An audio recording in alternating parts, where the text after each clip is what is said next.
오늘의 말씀은 예레미야가 2장 1절부터 10절 말씀입니다.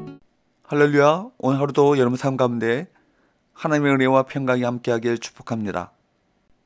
예레미야는 대적들에 의해 예루살렘 성이 멸망하게 된 것이 하나님의 진노 때문임을 알고 슬퍼합니다. 하나님은 죄를 범한 이스라엘에게 어떻게 진노하십니까? 1절 슬프다 주께서 어찌 그리 진노하사 딸 시온을 구름으로 덮으셨는가. 이스라엘의 아름다움을 하늘에서 땅에 던지시었으며 그의 진노의 날에 그의 발판을 기억하지 아니하셨도다. 2장에 들어와서 예레미야는 다시 슬프다로 애가를 시작합니다. 슬프다에 해당되는 히브리어 에카는 아이고라는 뜻으로 슬픔을 나타내는 감탄사입니다. 하나님께서는 이스라엘이 지은 죄 때문에 그들의 대적을 이용해 철저히 심판하시죠. 그날이 바로 진노의 날인 것입니다. 하나님은 진노의 날에 이스라엘을 기억하지도 않으시고 죄인을 향해 더 이상 어떤 긍휼도 베풀지 않으십니다.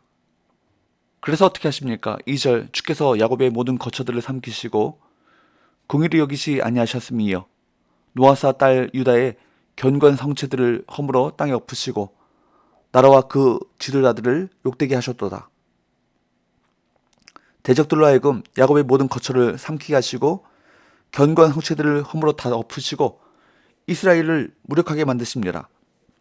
하나님은 이런 고통 가운데 빠진 이스라엘을 돕지 않으십니다. 3절 맹렬한 진노로 이스라엘의 모든 뿔을 자르셨으며 원수 앞에서 그의 오른손을 뒤로 거두어 들이시고 맹렬한 불이 사방으로 불사름같이 야곱을 불사르셨도다. 하나님은 공의를 여기시도 않으시고 맹렬한 진노로 심판하십니다. 이처럼 하나님의 진노의 날에 있을 심판에는 공의가 없습니다. 그 누구도 하나님의 심판대 앞에서 공의를 기대할 수 없습니다.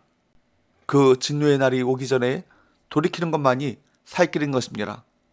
회개하고 돌이켜야 합니다. 그것만이 죄인이 긍휼을 얻을 수 있는 길인 것입니다. 4절 5절 원수같이 그의 활을 당기고 대적처럼 그의 오른손을 들고 서서 눈에 드는 아름다운 모든 사람을 죽이셨으며 딸 시온의 장막에 그의 노를 불처럼 쏟으셨도다. 주께서 원수같이 되어 이스라엘을 삼키셨으며 그 모든 궁궐들을 삼키셨고 견고한 성들을 무너뜨리사 딸 유다의 근심과 애통을 더하셨도다. 원수와 대적이 공격하는 것처럼 하나님께서는 예루살렘을 철저히 심판하시죠. 대적들로 하여금 그들을 죽이고 그들이 사는 집을 태우고 궁궐과 견고한 성막을 무너뜨리고 절기와 안식일을 잊어버리게 만드셨다 합니다. 이처럼 공의로우신 하나님은 죄인에게 원수와 대적같이 되었습니다. 죄는 하나님께 대한 반역과 불순종이기 때문입니다. 하나님은 죄인에게 긍휼이 없는 진노를 베푸시며 원수와 대적처럼 철저히 심판하실 것입니다. 6절 7절 주께서 그의 초막을 동산처럼 헐어버리시며 그의 절기를 폐하셨도다. 여호와께서 시온에서 절기와 안식일을 잊어버리게 하시며 그가 진노하사 왕과 제사장을 멸시하셨도다. 하나님은 진노하시며 이스라엘의 종교 제도 역시 파괴하십니다. 하나님의 성전은 절대로 파괴될 수 없다라고 생각하는 성전 안전주의의 사고방식이 얼마나 잘못되었는지를 알 수 있습니다. 당시 성전은 하나님의 거처로 여겨지고 있었습니다.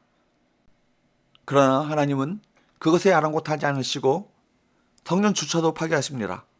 초막은 하나님의 임재하시던 회막을 의미하죠. 초막을 동산처럼 헐어버리신다라는 것은 성전의 철저한 파괴를 의미합니다. 또한 성전과 관련된 모든 종교 행위 자체가 불가능하게 되었음을 뜻합니다. 하나님은 성전을 헐어버리시며 절기도 폐하시고 안식일도 잊어버리게 하십니다. 그리고 제사의식과 관련된 직무를 담당하던 제사장도 멸시하셨습니다. 신앙의 본질이 떠나버린 종교의식은 아무런 소용이 없기 때문입니다. 7절 여호와께서 또 자기 제단을 버리시며 자기 성소를 미워하시며 궁전의 상벽들을 원수의 손에 넘기셨으며 그들이 여호와의 전에서 떠들기를 절기의 날과 같이 하여도다. 제단은 성전에서 제사나 허물을 드리던 장소입니다. 7절의 자기 성소는 6절의 그의 초막과 동의합니다.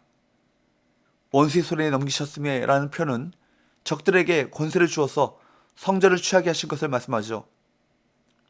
적들이 승리를 선언하기 직전에 행한 일은 성벽을 허무는 것이었습니다.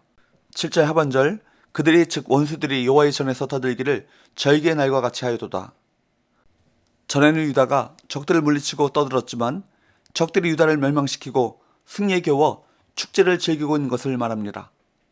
예루살렘 멸망의 날에 하나님은 긍휼을 베푸지 않으시고 맹렬히 진노하십니다. 8절 여호와께서 딸 시온의 성벽을 헐기로 결심하시고 줄을 띠고 무너뜨리는 일에서 손을 거두지 아니하사 성벽과 성곽으로 통곡하게 하셨으며 그들이 함께 쇠하였도다. 이런 하나님의 심판을 아무도 막을 수 없습니다. 그때는 더 이상 하나님의 묵시 곧 회개와 구원을 위한 하나님의 말씀도 주어지지 않습니다. 9절 성문이 땅에 묻히며 빗장이 부서져 파괴되고 왕과 지도자들이 율법 없는 이방인들 가운데 있으며 그 성의 선지자들은 여호와의 묵시를 받지 못하는도다. 무너진 성벽과 제단을 배경에 두고 율법도 모르는 이방인들에 의해 둘러싸여 왕과 지도자는 무력했고 선자들조차 하나님께로부터 말씀을 받지 못하여 침묵합니다.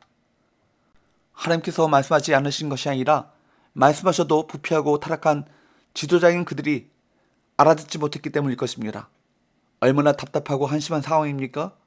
이에 나이 많은 장로에서 어린 처녀에 이르기까지 예루살렘의 백성은 하나같이 하늘 발을 잃어 티끌을 뒤집어 쓰고 굵은 배를 동이며 머리를 숙입니다. 10절 딸 시온의 장로들이 땅에 앉아 잠잠하고 티끌을 머리에 덮어쓰고 굵은 배를 허리에 둘러쓰며 예루살렘 청녀들은 머리를 땅에 숙여도다. 아무리 장로들이 티끌을 머리에 쓰고 굵은 배를 허리에 두르고 슬퍼하고 회개해도 그때는 너무나도 늦는 것입니다. 심판이 임하고 나면 회개와 구원의 기회는 더 이상 없는 것이죠. 하나님의 심판만 있을 뿐인 것입니다. 하나님은 심판을 결심하시고 거두지 않으십니다. 이스라엘이 당한 멸망을 보며 우리도 애통하는 가운데 주의 처참한 결과를 깨달아야 할 것입니다. 먼저 그것을 깨닫는 것이 회개의 시작입니다. 우리가 하나님께 돌아가고 회복되기 위하여 이스라엘의 슬픔을 받아들여야 할 것입니다. 그리고 멸망길을 가고 있는 많은 영혼들에 대해서 안타까워하며 슬퍼하시는 그 하나님의 마음을 품어야 할 것입니다. 또한 참된 믿음의 길에서 떠나 있는 한국교회와 성도들을 위해서도 기도해야 할 것입니다. 무너진 믿음이 회복되게 하시고 십자가 복음으로 영적 재단이 바로 세워지게 하여 주옵소서. 사랑하는 여러분, 믿음이 무너지니 성벽과 재단과 리더십이 무너졌습니다. 믿음을 바로 세워야 성벽도 재단도 리더십도 다시 세워질 줄 믿습니다.